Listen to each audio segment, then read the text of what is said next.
কাজী মোহাম্মদ সালাউদ্দিন আওয়ামী লীগের প্রভাব খাটিয়ে এই বাংলাদেশ ফুটবল ফেডারেশনের সভাপতি নির্বাচিত হয়েছেন।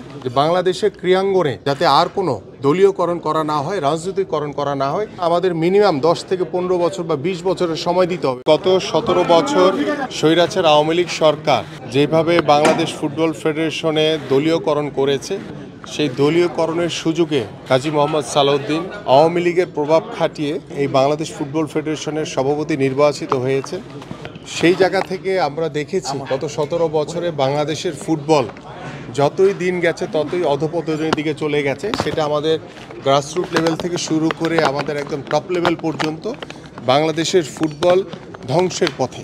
বাংলাদেশের মানুষ এখন ক্রীড়াঙ্গনকে দলীয়করণ মুক্ত দেখতে চায়, রাজনৈতিকরণ মুক্ত দেখতে চায়। সেই জায়গা থেকে আমরা মনে করেছি রুহুল আমিন তরফদার সাহেব তিনি একজন দলমতের ঊর্ধ্বে গিয়ে তিনি বাংলাদেশের ফুটবলের জন্য নিবেদিত হয়ে কাজ করবেন। এক টার্মের মেয়াদে তিনি পরিপূর্ণভাবে সফল হবেন।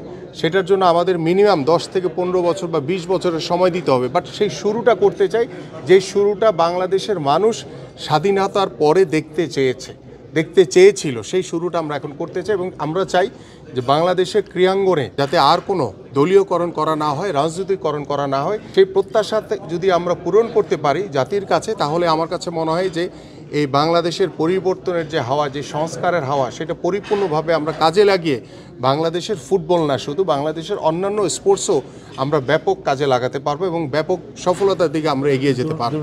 পরিপূর্ণভাবে আমরা রুহুল আমিন তরফদার সাহেবকে আমরা সমর্থন দিচ্ছি এবং আমরা চাইব যে উনি দলমতের ঊর্ধ্বে গিয়ে, আমরা যেহেতু প্রথমেই বলেছি আমি যে আমরা কোনো রাজনৈতিকরণ এবং দলীয়করণ করতে চাই না ক্রীড়াঙ্গনে, সেই জায়গা থেকে আমরা তাকে সমর্থন দিয়েছি এবং তার সমর্থনকে কেন্দ্র করে আমাদের পক্ষ থেকে আমাদের যারা ক্রীড়া সংগঠক রয়েছেন, সাবেক খেলোয়াড় রয়েছেন, যথার্থভাবে তাকে সহায়তা করবেন। এবং যারা এখনও, আমি একটু আগে শুনলাম যে বাংলাদেশ ফুটবল ফেডারেশনে সম্ভবত কিরণ আপা, তিনি বোধহয় বসে তার যে আজ্ঞাবহ যারা কাউন্সিলর তাদেরকে ডেকে এনে চিঠি দিচ্ছেন, এটা অত্যন্ত বেআইনি কাজ। এবং আমরা মনে করি এই বিষয়টি নিয়ে আমরা এফসি এবং ফিফার সাথে আমরা কথা বলে এই যে অবৈধভাবে যে তাদের বিরুদ্ধে যে অভিযোগ উঠেছে, সেই অভিযোগটি যদি প্রমাণিত হয়, তাহলে এইটার বিষয়ে আমরা বাংলাদেশের একজন নাগরিক হিসেবে আমাদের যা করণীয় আছে সেটা অবশ্যই আমরা করব।